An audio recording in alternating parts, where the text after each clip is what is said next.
달 초 중미 지역 순방의 일환으로 캘리포니아와 뉴욕도 경유할 예정이며 메카시 하원 의장과도 만날 예정이라고 보도했습니다. 타이완 독립 성향의 차이 총통과 대중국 강경파인 메카시 하원 의장 간 회동이 미국 본토에서 진행될 경우 중국의 큰 반발이 예상됩니다. 이란 사법부가 대규모 반정부 시위의 촉발점이 된 여성의 히잡 미착용에 대해 엄중히 처벌하겠다고 밝혔습니다. 이란 사법부가 운영하는 미잔 통신에 따르면 현지 시간 6일 호세인 모세니 에제이 사법부 수장은 히잡 반대가 이란 이슬람 공화국과 그 가치에 대해 적대감을 보여주는 것이라고 주장했습니다. 그러면서 이런 비정상적인 행동을 하는 사람은 처벌받아야 한다며 사법부와 행정부는 모든 수단을 동원해 히잡을 착용하지 않는 사람을 처벌할 것이라고 강조했습니다. 서울 시내에 24시간 운영되는 편의점이 15년간 4배로 늘어난 것으로 나타났습니다. 서울시의 조사 결과 2021년을 기준으로 서울의 편의점은 모두 8,493개로 15년 전인 2006년 2,139개와 비교해 4배가량 증가한 것으로 집계됐습니다. 또 편의점의 평균 창업 비용은 지난해 기준 7,600만 원 선으로 2018년과 비교해 10% 정도 증가했습니다. 매장당 매출은 2021년 기준 연평균 4억 4,832만 원이었습니다. 날씨입니다. 오늘 전국에 구름이 많다가 점차 맑아지겠습니다. 강원 동해안에는 건조경보가, 그 밖에 전국 곳곳에는 건조주의보가 내려져 있어 산불이 나지 않도록 주의해야 합니다.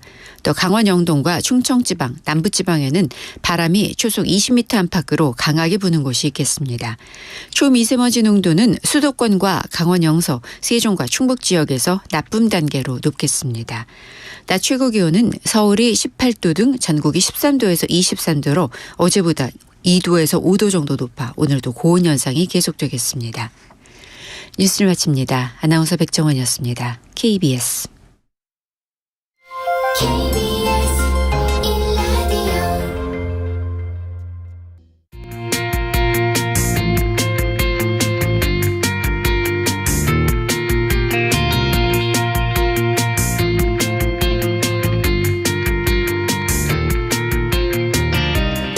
정용실의 뉴스 브런치.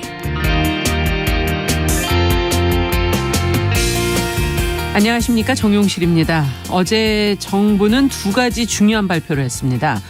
먼저 일제강점기 강제동원 피해자들에 대한 배상금을 일본 기업이 아니라 국내 기업들의 기부금으로 지급하기로 했죠. 이른바 제3자 변제안을 발표를 했습니다. 전범 기업의 사과와 배상 없이 우리나라 재단이 변제하는 이 방안을 두고 후폭풍이 거센데요. 그 내용 첫 번째 뉴스픽에서 다뤄보겠습니다.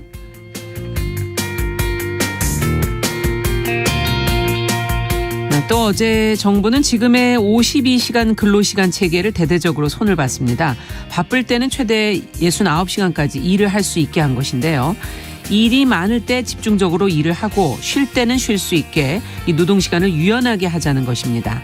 자, 과연 그것이 실효성이 있는 것인지 두 번째 뉴스픽에서 자세히 또 살펴보겠습니다. 3월 7일 화요일 정용실의 뉴스 브런치 문을 엽니다.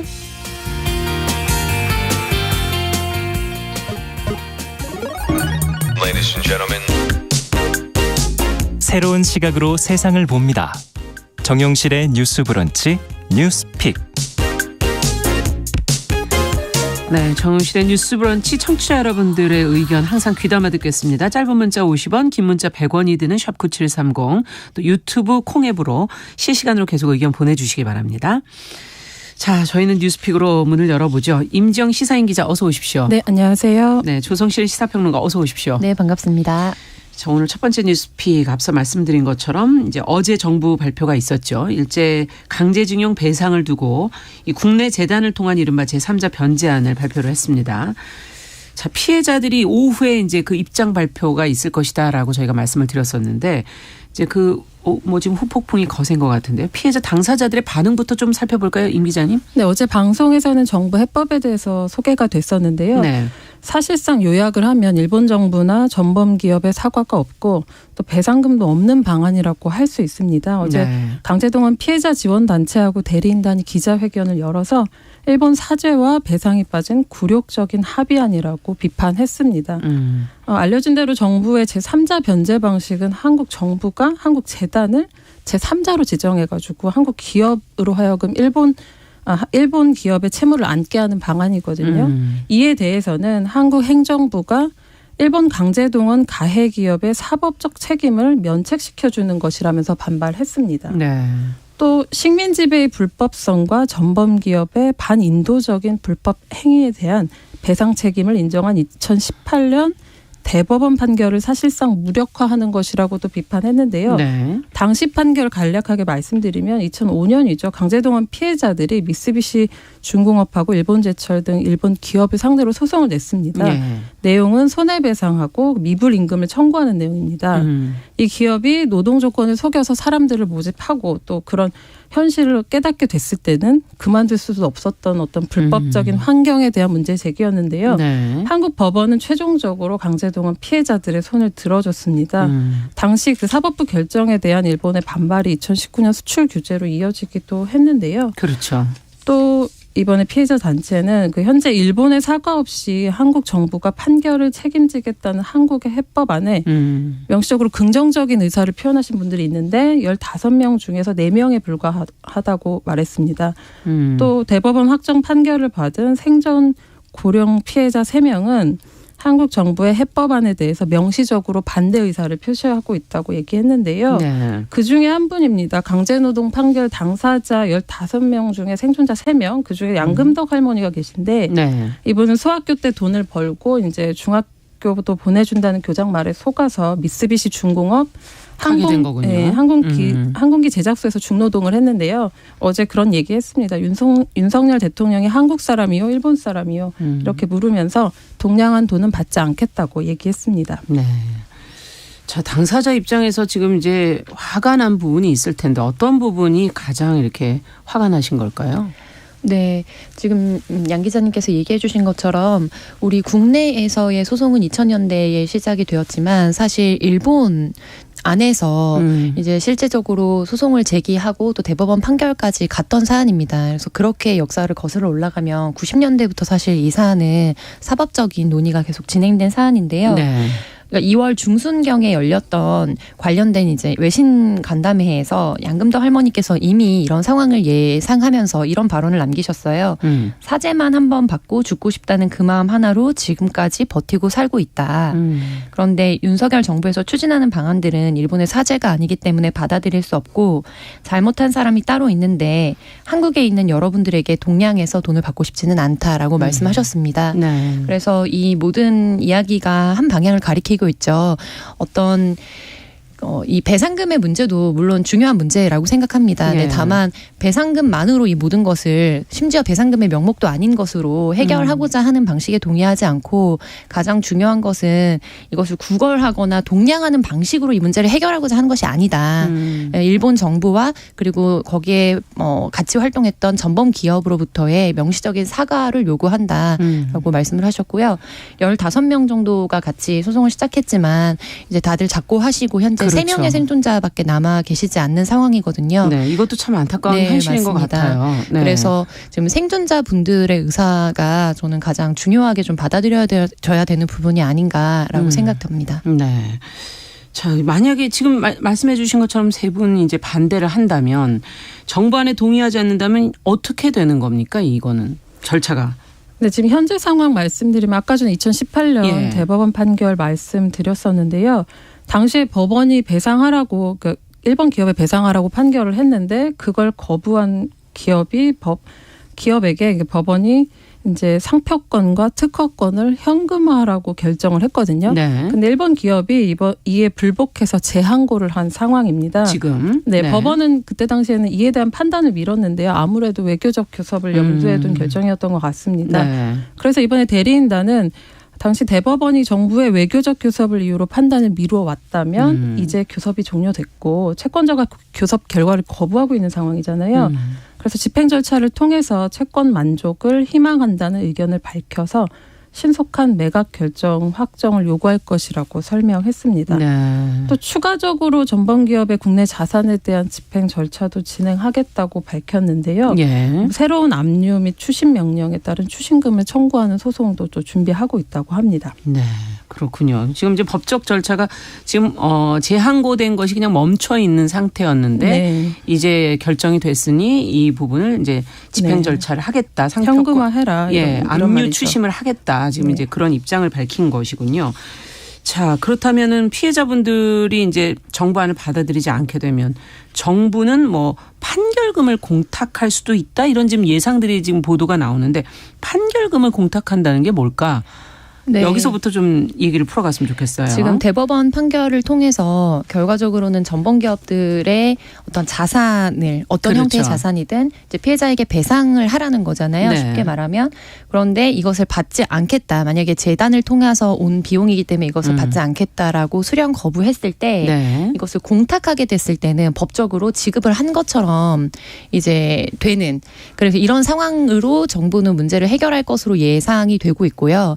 다만 이제 피해자나 피해자 법률 대리인 같은 경우에는 이미 두 가지의 방안으로 정부가 우회적인 전략을 취할 거라고 예고를 했었거든요.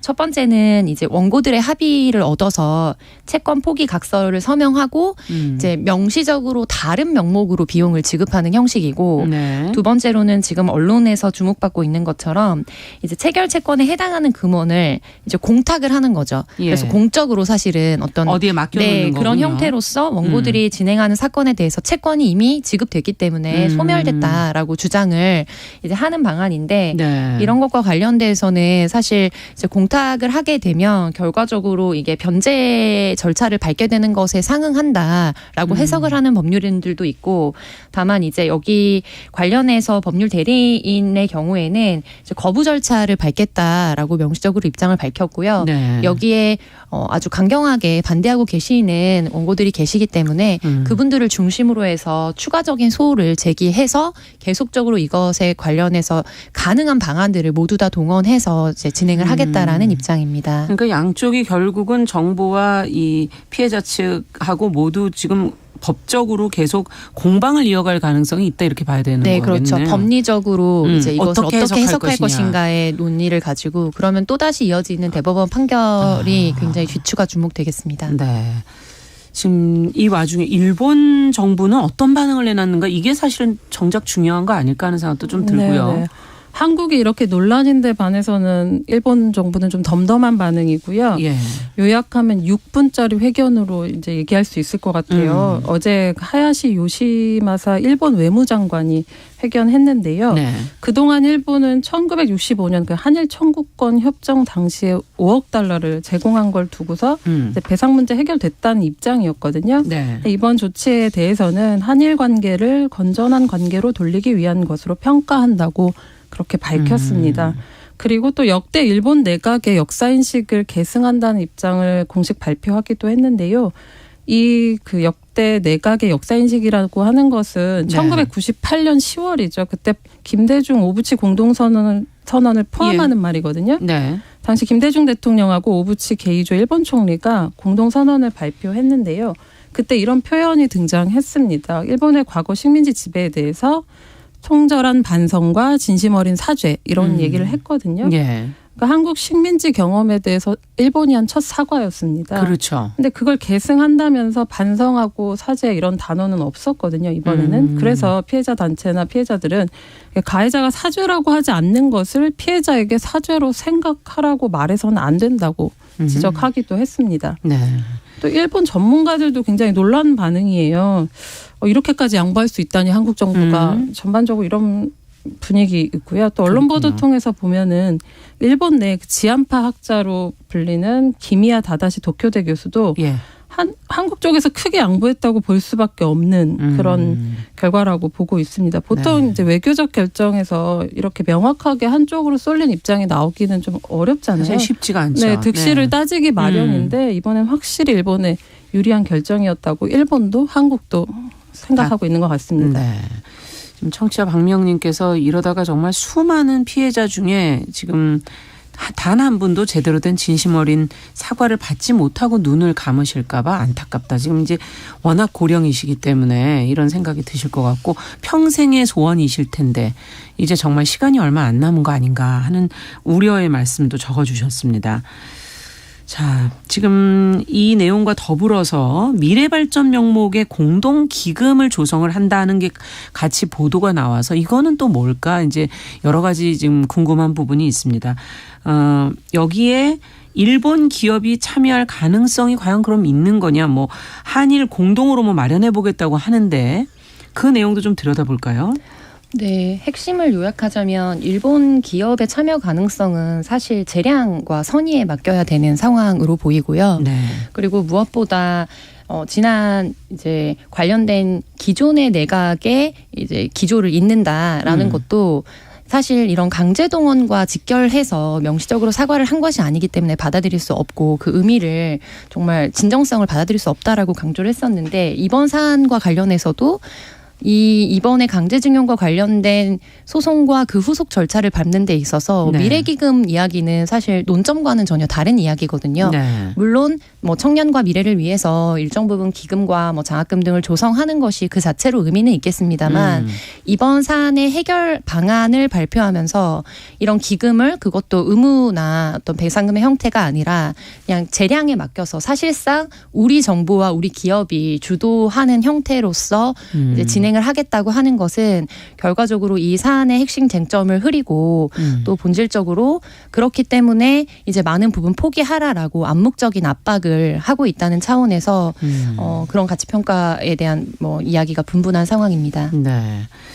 자, 한편으로는 앞서 진정한 사과든 배상이든 뭔가 사과는 좀 이루어져야 되지 않을까. 지금 청취자 김진희 님도 우리가 지금 스스로 사과받는 걸 포기하는 거는 아닌가요? 이런 의견을 주셨는데요. 이건 어떻게 보십니까? 두 분께서는? 네. 이것과 관련해서는 이제 앞서서 기자님께서 말씀해 주신 것처럼 일본 측에서도 사실상 이렇게까지 전향적인 포기에 가까운 어떤 조치를 취할 것으로 보지는 못했는데 굉장히 네. 의외의 결과다라고 보고 있고요. 예. 그래서 우리 입장과 또 우리 국민들 입장에서는 당연히 명시적인 사과나 아니면 이전에 있었던 선언에 대한 확실한 재선언이라도 사실상 이루어져야 하겠지만 현재 정부가 밟고 있는 조처는 그렇게 희망적으로 보이는 상황은 아닙니다. 많은 청취자분들께서 알고 계신 것처럼 3.1절 기념사에서부터 네. 사실상 좀 예고가 됐던 부분인데 이제 4월에 어떤 미국과의 회담을 앞두고 또 일본과의 여러 가지 경제적인 상황 그리고 우크라이나 전쟁 이후에 전 세계가 사실상 신냉정에 가깝게 좀 여러 가지 외교적인 문제라든지 갈등이 격화되고 있잖아요.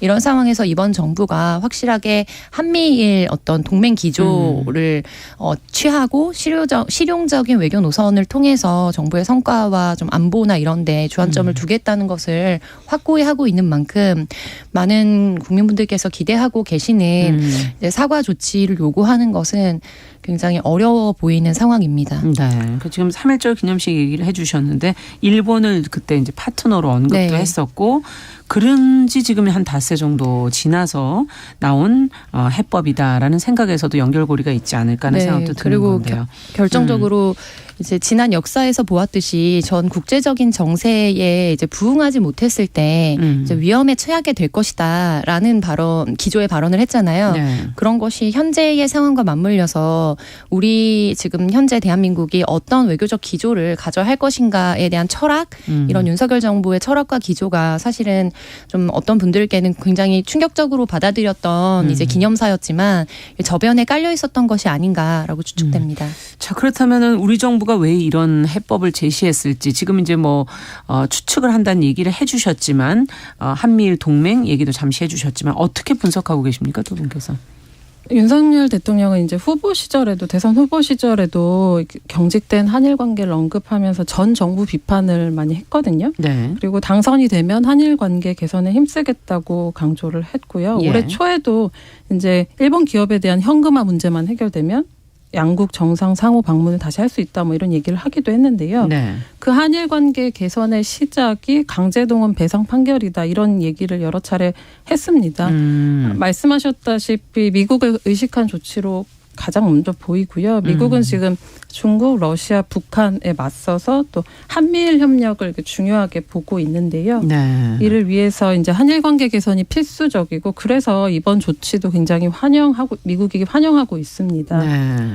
당장 뭐 이번 달에 윤석열 대통령이 일본 방문해서 그 총리하고 회담 추진한다는 얘기가 나오고 있고요. 그렇군요. 4월에는 미국 방문 예정을 앞두고 있고. 네, 앞두고 있습니다. 네. 지금 뭐 미국 바이든 쪽에서도 강제징용 해법에 대해서 협력이 어떤 새로운 장이다. 뭐 이렇게 표현도 했었는데 어떻게 보십니까?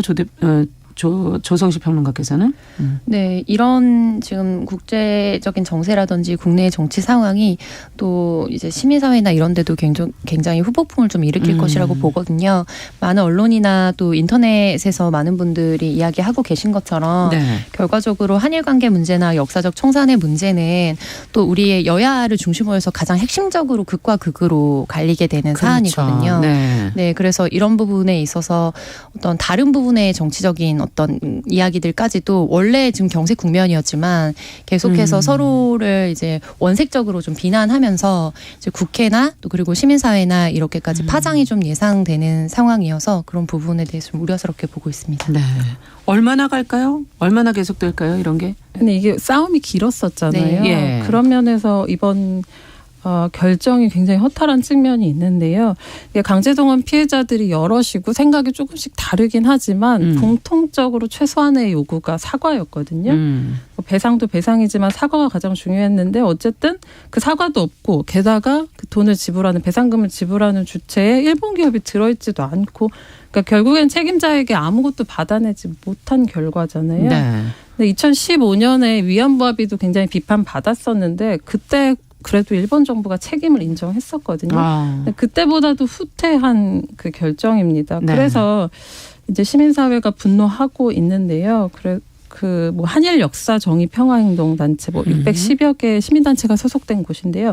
정부해법 강행을 규탄하고 일본 사죄 배상을 촉구하는 촛불 집회 같은 것들은 이어나간다는 입장이고 아까 말씀드렸다시피 이제 소송 관련된 것들은 피해자 지원 단체에서 계속 이어갈 것이다. 이어갈 겁니다. 그리고 사실 국민들 입장에서도 좀 봐야 되는 게요. 네. 역사청산과 관련된 부분이잖아요. 그렇죠. 근데 피해자들에 대한 해법은 국민들도 좀 납득할 수 있는 수준이어야 한다고 생각하는데요. 결과적으로 가해자가 전혀 관여하지 않은 방법이라는 게 사실상 좀 갸웃한 현실입니다. 네.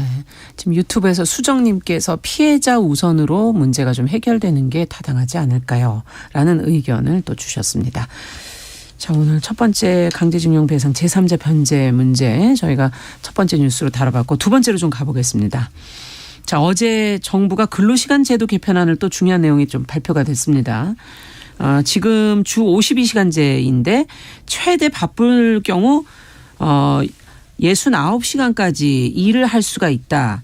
그러면 지금과 어떤 게 어떻게 달라진다는 얘기인지 먼저 내용부터 좀 정리를 해 주세요. 임 기자님. 네, 지금 52시간제 채택해서 하고 있는데요. 그러니까 이번 결정은 52시간제의 유연화라고 볼 수 있습니다. 현재는 주당 기본 40시간에 최대 12시간 연장 근로가 가능하도록 되어 있는데요. 그렇죠. 그래서 52시간이죠. 네네네. 이 주 단위의 연장 근로 시간을 노사 합의를 거치면 월이나 분기 또 연 단위로 통합해서 운영할 수 있게 되는 겁니다. 이렇게 되면 어떤 주는 52시간보다 많이 일하고 또 어떤 주는 52시간보다 적게 일할 수 있게 되는 건데요. 네. 정부 설명에 따르면 이제 일이 많을 때는 집중적으로 일하고 그렇지 않을 때는 충분히 쉬자 이런 얘기인 겁니다. 네.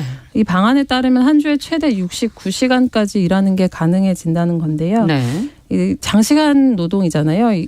52시간에 비해서. 그렇죠. 네, 이거에 대한 대비로 근로일과 근로일 사이 그러니까 퇴근 이후 다시 출근할 때까지 11시간 연속 휴식이 의무이고요. 주 최대 근로시간 상한 등을 설정해서 건강권을 보호하겠다고 설명하고 있습니다. 네. 자, 내용을 조금 더 자세하게 들여다봐야 될 텐데 혹시 지금 이제 일이 몰릴 때 몰리고 쉴 때 쉬자. 물론 11시간 연속 휴식을 보장하겠다라는 얘기를 해 주셨지만 혹시나 과로로 문제가 생기지 않을까 하는 것, 이에 대한 것을 조금 더 들여다봐야 되지 않을까요? 조 대표님 어떻게 보세요? 네, 과로와 산재 이런 거 관련해서는 사실 좀 정부의 입장과 또 시민사회 혹은 전문가들의 입장이 좀 대치되고 있는 상황입니다. 우선 정부의 입장부터 설명을 드리자면 예. 정부는 이것과 관련해서 건강 관리를 위한 3중 보호 장치를 마련하겠다라고 발표를 했고요. 그 세 가지는 선택 근로제, 탄력 근로제, 그리고 근로시간 저축 계좌제에 해당합니다. 네. 선택 근로제는 현재 보통의 근로자들은 한 달 정도까지, 그리고 연구직의 경우에는 3개월까지 출퇴근 시간 같은 것을 좀 유연하게 조정할 수 있도록 한 것인데, 이 기간을 기본 3개월, 그리고 연구직의 경우에는 6개월로 네. 이제 확대를 하겠다라고 밝혔고요. 그리고 탄력 근로제는 지금 논란이 되고 있는 가장 핵심적인 부분이라고 볼 수 있겠습니다. 예. 주 52시간제에 해당했던 것을 주 단위로 끊어서 52시간 이상 근로를 했을 때 이것과 관련해서 제재 조치를 가했던 그렇죠. 것인데, 이제는 이제 노사 합의에 의해서 뭐 분기든 반기든 연이든 기준을 정하고 그 내에서는 재량껏 사용할 수 있도록 하겠다라는 것이고요. 예. 마지막으로 이 부분과 관련된 또 온라인에서 여러 논란이 있었는데요. 근로시간 저축 계좌제라는 것을 이제 도입하겠다라고 예. 했습니다. 이건 뭔 말입니까? 네, 이제 기본적으로 현재 근로를 이제 과도하게 했을 경우에 이제 수당을 지급하도록 하고 네. 있거든요. 근데 이것을 이제 도입하고 있는 실질적인 회사가 많지 않고 확대가 되게 적게 되어 있기 때문에 이것과 관련해서 원한다면 수당 대신 휴가로 적립을 할 수 있도록 하고, 예를 들어 1시간을 초과 근무를 하게 되면 예. 1.5시간에 해당하는 휴가를 준으로써 휴가가 이제 저축하듯이 총량이 있을 거 아닙니까? 그렇죠. 그러면 이렇게 압축적으로 일하고, 또 일정 부분 이번에 온라인 헤드라인에 많이 올라왔던 게 제주도 한 달 살이 가능해진다, 이런 헤드라인들이 많이 올라왔는데, 그걸 한꺼번에 몰아서 장기 휴가를 갈 수 있도록 하는 것을 도입하겠다라는 방침을 정했습니다. 네. 근데 이와 관련해서는 많은 시민분들과 또 여러 전문가들, 그리고 시민단체 그리고 노조에서 좀 강력하게 반대하거나 현실적이지 않다, 현재도 있는데 쓰고 있지 못한 휴가를 어떻게 이렇게까지 장기로 쓸 수 있겠느냐, 노동 현장에 대한 이해가 부족한 대책이 아니냐라고 또 비판을 받고 있기도 합니다. 현실과 제도 사이에 갭이 있다, 뭐 이런 지금 그런 지적인 것 같으네요. 자, 지금 뉴스브런치 1부 마치고 저희가 2부에서 근로시간 제도 개편한 내용 조금 더 들여다보도록 하겠습니다. 자, 11시 30분부터 일부 지역에서는 해당 지역 방송 보내드립니다.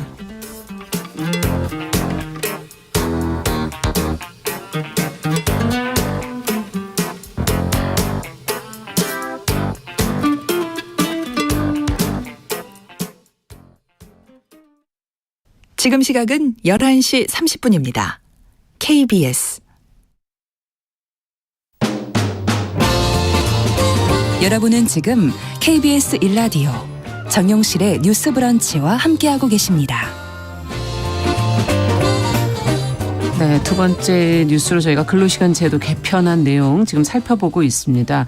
앞서 선택근로, 탄력근로, 또 이 근로했던 그 휴식 시간들을 모아서 계좌제 형태로 나중에 한 번에 또 쓸 수 있게 하겠다, 뭐 이런 제도가 이제 주 3가지 내용이 있다라는 얘기를 해주셨는데, 보도 내용을 보다 보니까는 최대 69시간 또 64시간 뭐 이렇게 막 여러 개로 돼 있더라고요. 어떤 내용입니까? 이게 무슨 차이가 있는 건가요? 좀 쉽게 설명드리면 이제 11시간의 연속 휴식을 의무적으로 부여를 하면 그게 69시간, 최대 69시간이 됩니다.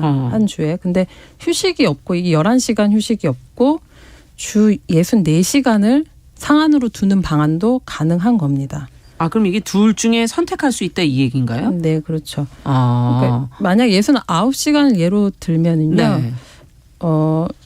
근무일하고 근무일 사이 아까 말씀드린 연속 휴식 의무가 11시간인데 4시간을 일하면 또 30분 휴게 시간이 있거든요. 그렇죠. 그런 요건들을 제하면 만약에 주 6일을 일한다고 치면 최대 11.5시간이 되거든요. 네. 그러니까 9시에 일 시작하면 저녁 8시 반에 끝나는 건데요.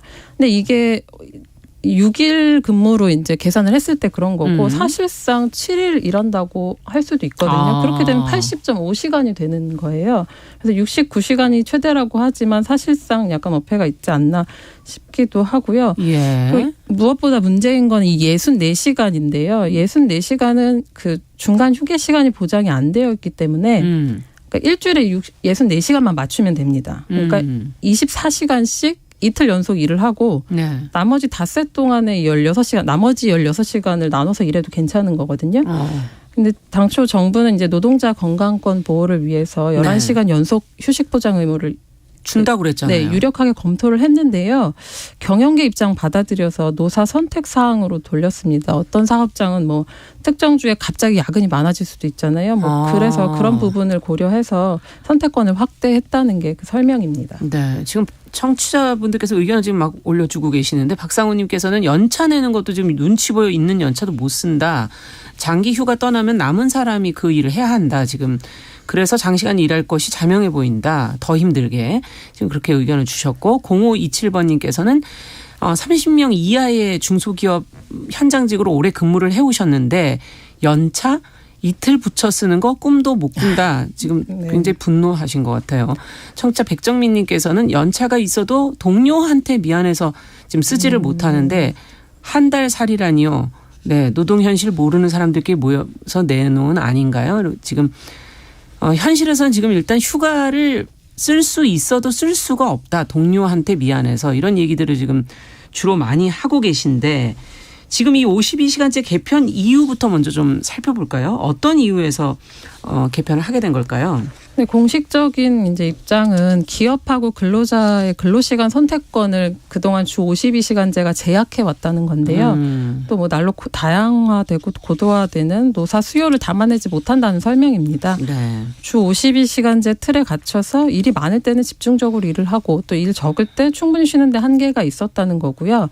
또 일주일 최대 52시간 근무만 허용되기 때문에 실제로는 더 일을 해놓고서 임금을 더 받지 못하는 경우에 대해서도 언급했습니다. 소위 그 포괄임금이라고 하죠. 네. 연장이나 뭐 야간 근로 등에 대한 수당을 급여에 포함시켜서 일괄 지급하는 형태인데요.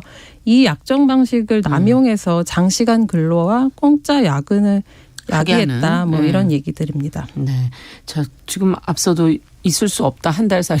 네. 청취자분들 얘기하셨는데 어떻게 보세요? 네, 이 부분과 관련해서 정말 중요한 부분을 지적해 주셨다고 생각이 들고요. 우리가 저임금과 관련된 대책을 이야기할 때 출산휴가 관련된 급여 상한액을 높이기도 하고 했지만 결과적으로 가장 중요한 것은 노동시간의 문제와 대체 인력이 채워지지 않았을 때 남자든 여자든 절대로 휴가를 갈 수 없다. 아니면 그만둬야 된다라는 게 핵심이었거든요. 근데 이번에는 지금 그런 부분에 대해서 구조적인 문제는 빠져 있고 현재 우리가 뭐 예를 들면 4시간 반차를 쓰게 됐을 때 4시간을 근무하면 30분 휴게 시간을 주도록 하고 있습니다. 그러니까 4시간 30분 사무실에 머물러야 되는 그런 불편을 없애겠다라는 등의 어떻게 보면은 좀 부수적인 문제에 해당하는 거에 대한 것을 명시적으로 내세우면서 대책을 내세웠거든요. 그래서 대체 인력이 없는 상황에서 지금 이런 시간으로 장기로 휴가를 묶어서 간다는 거는 정말 어불성설에 가깝다라고 생각이 들고 가장 중요한 핵심은 또 두 가지가 저는 지적을 하고 싶은데요. 두 가지를 첫 번째로는 근로시간 기록 의무화가 전 사업장에 도입되어 있지 않습니다. 이거는 19대 국회니까 거의 뭐 10여 년 전이죠. 네. 민주당에서 당론으로 채택하고 이른바 칼퇴근법으로 이제 세 가지 법안을 묶어서 언제부터 언제까지 근무를 하는지도 명확하게 명시되어 있지 않기 때문에 현장에서는 초과 근무를 했다라고 이야기할 수가 없다. 그래서 이 부분에 대해서 명확한 이제 계측부터 하자라는 이야기를 했었고 그런데 이런 핵심 과제는 지금 연구 과제로 산정이 되어 있는 상황이고요.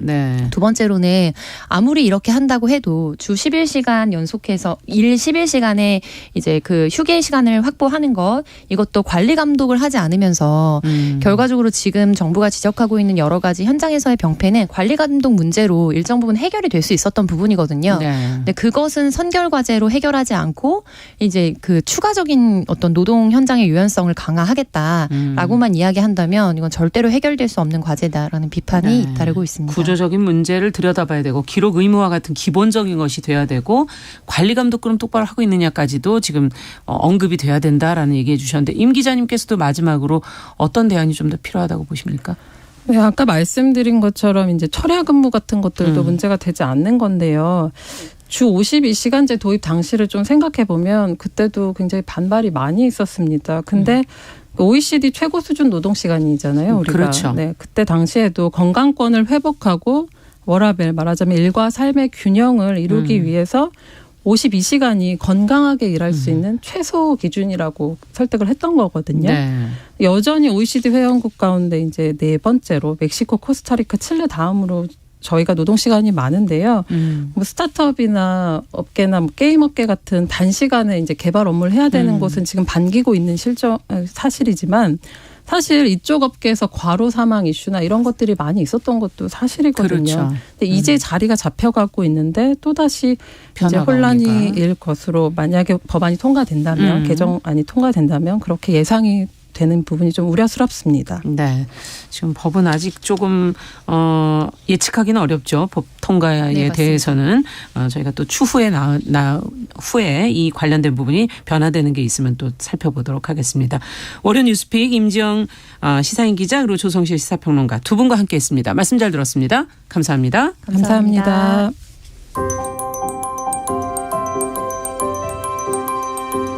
정용실의 뉴스 브런치는 여러분과 함께합니다.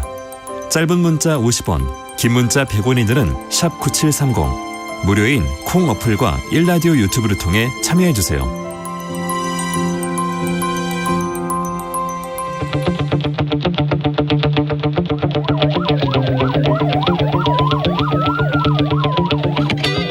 정용실의 뉴스 브런치 서혜진의 범죄연구소.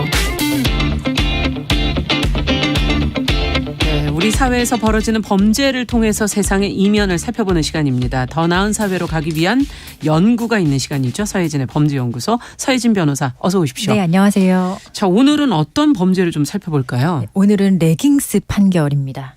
레깅스 옷 아니에요? 네, 맞아요. 근데 판결의 이름이 레깅스네요. 네, 레깅스 판결이라고 별칭이 이제 붙은 사건이에요. 어떤 내용이죠? 이제 버스에서 하차를 위해서 내리려고 하던 여성이 있었거든요. 이제 여성이 레깅스를 입고 있었어요. 근데 네. 뭐 신체 노출이 있었던 레깅스는 아니고 그냥 우리가 일반적으로 그냥 발목 끝까지 오는 그런 레깅스를 입고 이제 서 있었는데 네. 그 여성의 뒷모습을 이 여성의 동의도 없이 어떤 한 남성이 그 스마트폰을 이용해서 8초간 이제 동영상으로 촬영한 사건이에요. 네. 그래서 이 남성은 카메라 등 이용 촬영죄, 그러니까 우리가 흔히 말하는 불법 촬영죄로 그렇죠. 기소가 되었던 사건이고요. 네. 1심에서는 이제 불법 촬영이 이제 인정이 되었던 사건입니다. 예. 근데 1심과 뭐 2심이 다르게 나왔습니까? 네. 1심에서는 뭐 유죄가 나왔기 때문에 별로 그렇게 이슈가 되지 않았었는데 네. 이제 항소심 2심에서 이 사건이 이제 갑자기 무죄가 선고되게 됩니다. 아니 근데 같은 판결을 놓고서는 지금 같은 그러니까요. 법조문을 보면서 판결을 내리시는 걸 텐데 어떻게 유죄와 무죄 이렇게 다르게 날 수가 있는 거죠? 네, 그 다른 이유를 이제 설명드리기 전에 이 불법 촬영죄의 그 조문이 어떻게 구성되어 있는지 한번 볼 필요가 있는데요. 어떻게 되어 있습니까? 카메라 등 이용 촬영죄는 이제 성폭력 처벌 등에 관한 특례법 14조에 규정이 되어 있는데요. 규정을 살펴보면 뭐 카메라나 그 밖에 뭐 이와 유사한 기계 장치를 이용해서 성적 욕망 또는 성적 수치심을 유발할 수 있는 사람의 신체를 이제 피해자의 의사에 반해서 촬영했을 때 처벌되는 범죄예요. 그래서 뭐 아무렇게나 무조건 동의 없이 찍었다 그래서 다 불법 촬영죄가 되는 게 아니라 성적 수치심을 유발할 수 있는 촬영물인지 그것을 이제 판단해서 유무죄가 판단이 되게 되는데요. 네. 이 항소심에서는 불법 촬영죄가 인정되지 않았던 사유가 일단 이게 동의 없는 촬영인 거는 뭐 이론의 맞잖아요. 여지가 없어요. 네, 네. 여성이 동의하지 않았기 때문에. 근데 이 항소심에서는 이 레깅스의 어떤 기능을 조금 더 주목을 했습니다. 레깅스는 일상적으로 우리가 많이 입는 옷 아니냐라는 거에 주목을 해요. 뭐 스키니진을 입는 것처럼 조금 신체가 노출, 그 실루엣 같은 게 보이긴 하지만 그래도 이건 일상적으로 입는 옷이고 신체가 뭐 매우 노출되거나 그런 것은 아니다라는 점을 좀 주목을 했고요. 그리고 가장 이제 중요한 점이 있는데 이게 과연 성적 수치심을 느낄 만한 촬영 행위인가에 대해서 1심과 완전히 이제 다르게 판단을 했던 겁니다. 그중에 이제 피해자가 조사 과정에서 진술했던 것, 그게 좀 중요한데요. 네.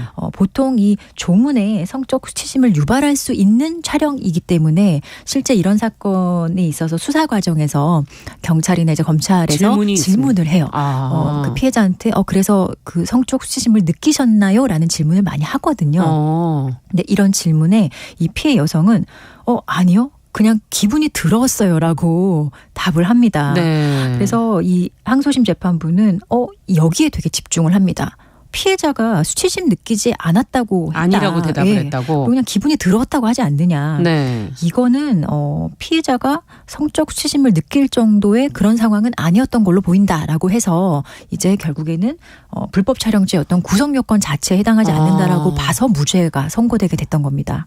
수치심이 뭘까 갑자기 네. 여러 가지 생각이 돼. 용어 자체를 조금 더 이해해야 되지 않을까? 그렇죠. 우리가 수치심이라고 일상적으로 사용하는 것은 그냥 뭐 부끄럽고 창피한 그런 정도로 얘기를 많이 하죠. 네. 근데 법률에서도 사실 크게 다르지 않습니다. 뭐 성적 그렇습니까? 수치심이라고 해서 네. 이것을 어떻게 해석해야 한다라는 그런 기준이나 뭐 판결이 있었던 거는 사실 아니었거든요. 이거는 그냥 상식에 준해서 그렇죠. 일반적인 사람들이 생각하는 거에 준해서 네. 해석을 하는 거군요. 예, 사회 통념상 뭐 성적 수치심에 해당을 유발하는 행위인지 아닌지 뭐 이런 거 판단하고 특히 불법 촬영죄 같은 경우는 그 촬영물을 가지고 성적 수치심을 느낄 만한 촬영인지 이제 사후적으로 판단을 하는데요. 예를 들어 뭐 촬영자가 이걸 왜 찍었는지 의도를 고려하기도 하고 네. 그리고 얼마만큼 어떤 신체 특정 부위가 클로즈업 됐는지 또는 그 사진에서 노출된 신체 부위가 뭐 차지하는 비중이라든지 이런 것들을 종합적으로 이제 판단을 해서 결국에 사후적으로 판단하는 그런 그 요건입니다. 그래서 사실상 법률 용어라고도 보기는 조금 어려운 면이 있습니다. 이 그렇군요. 근데 이제 1심은 유죄, 2심은 무죄. 이제 그 같은 성폭력 처벌 등에 관한 특별법 안에서 14조 1항을 어떻게 해석했느냐의 차이에 의해서 유무죄 갈렸는데 네. 그럼 당연히 올라갔을 거 아닙니까? 대법원으로. 맞습니다. 예. 거기서는 이제 어떻게 판결이 나왔나요? 3년 만에 이제 대법원 판결이 나왔는데요. 그것도 오래 걸렸네요. 예, 너무 오래 걸리죠. 예. 대법원은 유죄를 인정하는 취지로 다시 이제 사건을 그 원심법원으로 돌려보내고 최종적으로는 이 피고인에 대해서 이 불법 촬영죄가 인정이 되게 돼서 벌금형 선고를 받게 됩니다. 근데 대법원의 이제 이 판단이 조금 많은 그 주목을 받았어요. 네. 어떻게 보면 성적 수치심에 대한 어떤 판단 기준을 사실상 대법원이 처음 제시했다라고 평가되기도 하고요. 그리고 이런 사건에 있어서 어떻게 판단해야 될지 하급심 판결들이 많이 이제 갈리는 경우가 많았는데 그러니까요. 대법원이 조금 정리를 해준 면이 없지 않아 있습니다. 어떻게 정리됐을까가 궁금한데요. 이게 2020년 12월 24일 날 선고된 판결인데요. 네. 일단 가장 의미 있는 것이 이 피해자가 어떤 성적 자유를 침해당했을 때 느끼는 성적 수치심에 대해서 대법원은 이렇게 해석하라라는 기준을 제시하는데요. 이거는 성적 수치심은 부끄럽고 창피한 감정만으로 나타나는 것은 아니다. 왜냐하면 이렇게 좁게 해석하게 된다면은 이건 피해자에게 마치 수치심을 강요하는 결과를 그렇죠. 불러일으킬 수도 있고 네. 또 피해 감정은 정말 다양하잖아요. 근데 그런 다양한 감정을 수치심이라는 범위로 부끄럽고 창피한 감정이라고만 협소해서 해석한다면 그러면 다양한 피해 감정을 포섭할 수 없다. 그래서 이것은 성적 수치심은 부끄럽고 창피한 감정으로만 나타나는 것이 아니라 뭐 분노, 공포, 맞아요. 무기력, 모욕감 다양한 형태로 나타난다라고 대법원이 이제 말을 하게 됩니다. 네, 이 부분이 상당히 중요하네요. 맞습니다. 성적 수치심이 앞서도 기분이 더러워요. 이거는 분노에 약간 가깝다고 할 수도 있잖아요. 네. 예, 모욕감 뭐 이런 것에도 좀 예. 해당될 수도 있을 것 같고. 실제로 피해자들하고 얘기를 해보면은 수치스러웠다라고 얘기하는 그 비중이 그렇게 높지 않거든요.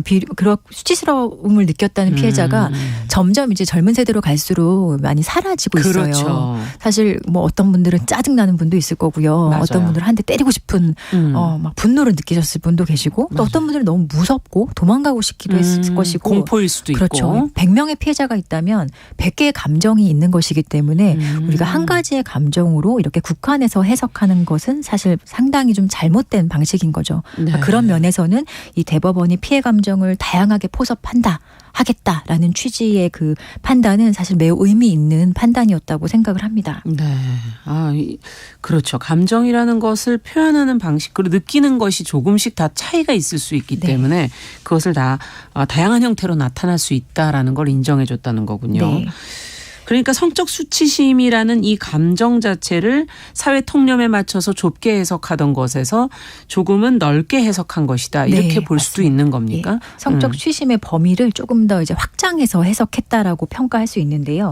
그런데 이 판결을 사실 마냥 환영할 수만은 없는 것이 이 수치심이라는 그 일상적인 의미는 우리가 그냥 일상적으로 생활할 때 그냥 부끄럽고 창피할 때 수치스러워 이렇게 얘기하는 것이지 사실 그 성적 수치심이라고 하더라도 우리가 거기에 뭐 분노나 공포나 무기력 이런 것들을 다 담아서 사용하고 있지는 않잖아요. 원래는. 그렇죠. 그래서 이런 것들을 사실 대법원에게 해석하는 방식 이렇게 맡기는 것은 사실 적절한 방법이 아니고요. 네. 사실상 오랫동안 우리 법률에 이제 남아 있었던 이런 성적 수치심이라는 용어를 좀 다양한 감정을 포섭할 수 있고 실제로 가해자의 행위를 객관적으로 설명해 줄 수 있는 그런 방식의 단어로 대체할 필요가 이제 있는 것 같아요. 예전이니까 이것을 성적 수치심이라고 표현했을 수 네. 있는 거니까 예. 시대가 변했고 느끼는 감정이 달라졌고 네, 맞습니다. 그럼 뭘로 해야 될까요? 하는 생각도 일단 들고. 여기에 네. 대해서도 예전부터 논의가 많았습니다. 수치심을 성적 수치심 요건을 폐기하자는 의견은 사실 과거부터 많이 이어져 왔었는데요. 이 판결 대법원 판결이 나온 후에는 조금 더 이제 논쟁이 더 적극적으로 이루어졌었어요. 그 국회에서 이제 이 판결 이후에 발의된 법안을 보면 네. 대표적으로 이 성적 수치심의 요건을 뭐 성적 불쾌감이나 뭐 성적 모욕감으로 좀 대체하자라는 방식의 어떤 그 개정안 같은 것들이 발의가 됐었고요. 예. 실제로 공공기관이나 뭐 대표적으로 대검찰청 같은 경우는 우리는 이제 앞으로 우리 내부에서 어떤 규칙이나 규정을 해서 성적 수치심이라는 용어는 다 폐기하겠다라고 선언을 하고 규정에서 성적 수치심을 이제 삭제하는 그런 기관도 많이 있었어요. 그래서 좀 어떤 변화의 움직임이 사실 감지되고 있는데 뭐 이런 변화의 방식은 사실은 긍정적으로 평가해야 되지만 궁극적으로 가장 문제되는 것은 여전히 성적 수치심이 법률에 이제 남아 있는 거잖아요. 그렇죠. 여기에만 있는 건 아니지 않습니까? 그리고 네. 카메라 등 이용 촬영죄 가장 이제 대표적이긴 하지만 곳곳에 특히 성폭력 범죄를 다룰 때 이제 곳곳에 이 성적 있죠. 수치심이 있습니다. 예. 그리고 또 법원에서도 대법원에서도 뭐 예를 들어 강제추행 여부를 판단함에 있어서도 객관적으로서 뭐 사회통념상 성적 수치심을 유발할 수 있는 행위인지 이렇게 판단을 하면서 이 용어를 쓰고 있거든요. 그래서 법률에서 이 용어가 완전히 사라지지 않는 한 이런 논쟁은 사실 계속될 수밖에 없고 그러네요. 법률에 있기 때문에 법원도 사실상 그 용어를 포기할 수가 없고 폐기할 수가 없는 상황인 거죠. 예. 그래서 이 어떻게 보면 정조에 관한 죄라고 제가 1회 때 설명을 한번 해드렸는데 그러니까 이제 수치라는 표현이 나오는 거죠. 네, 피해자에게 수치심을 좀 강요하는 결과가 되는 이런 것들을 좀 폐기를 하고 좀 시대에 맞는 그리고 피해 감정을 다양하게 포섭할 수 있는 방식의 그런 용어를 이제 고민을 해야 하는 것 같습니다. 그러네요. 대법원에까지 계속 올라가서 그 해석을 맡기기보다는 용어 자체 개정은 좀 필요하다라는 생각이 맞습니다. 드는데 이제 저희가 이제 성적 수치심이란 용어만 가지고 지금 쭉 살펴봤지만 앞서 피해자의 촬영된 사진이 있었다면서요. 네네. 이 부분도 저희가 좀 짚어봐야 될 거 아니에요. 네. 그건 어떻게 되어 있는지 그 사진은 무엇인지 동영상은.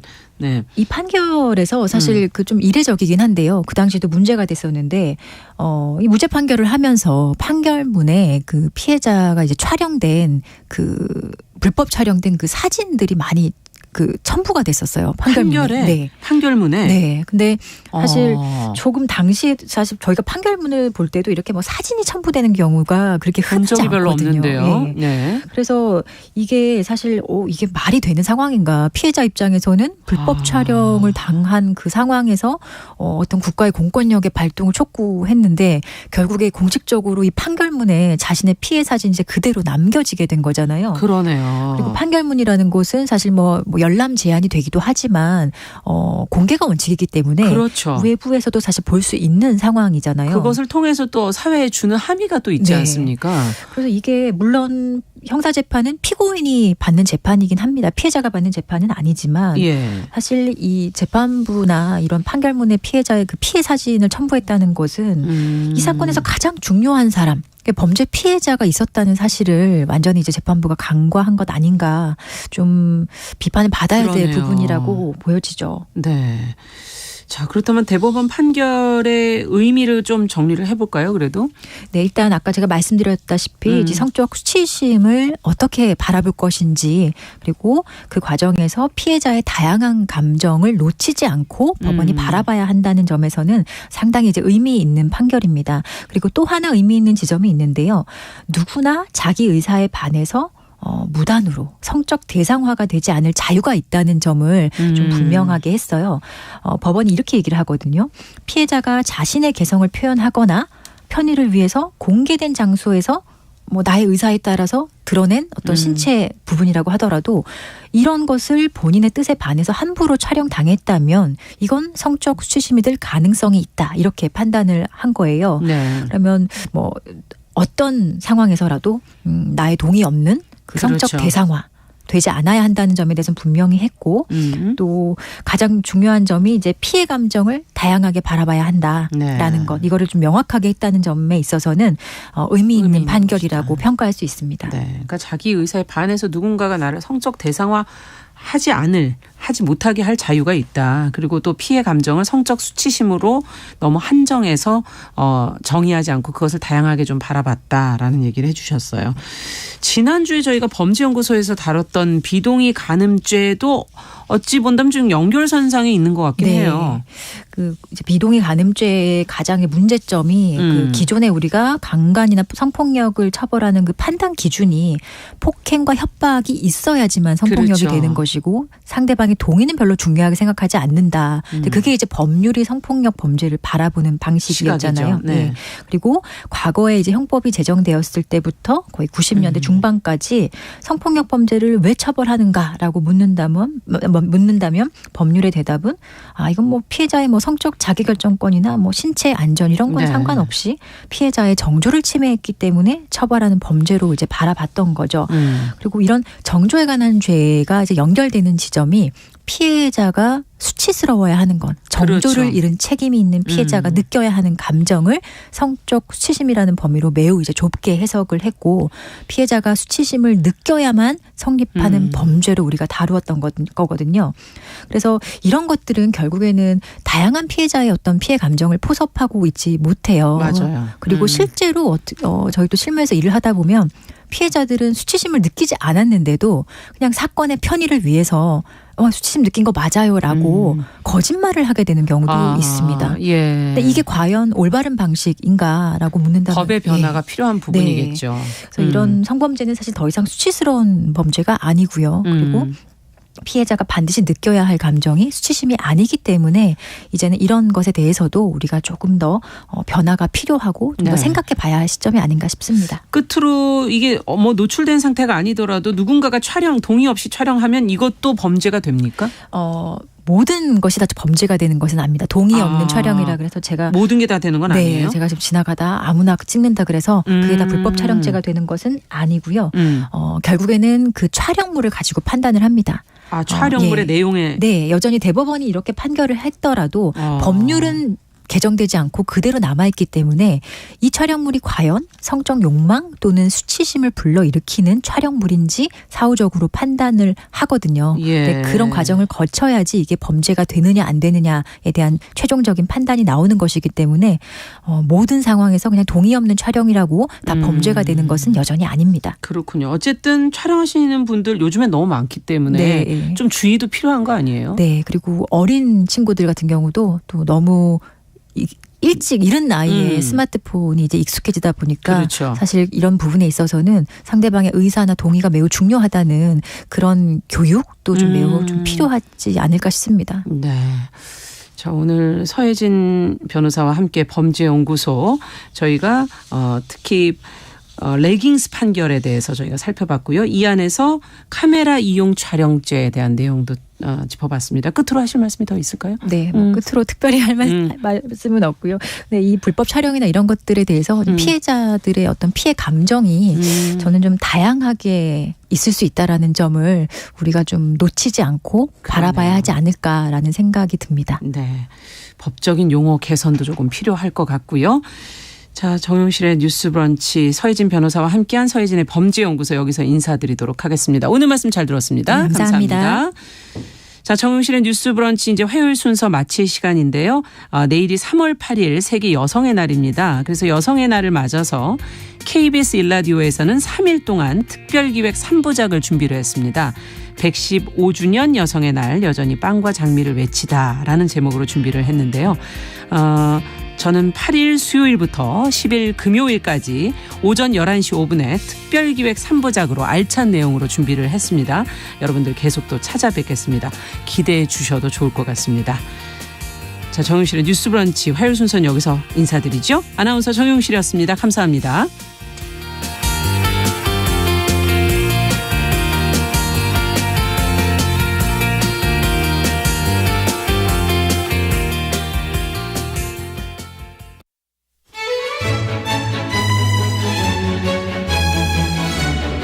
정치 이슈의 중심 대한민국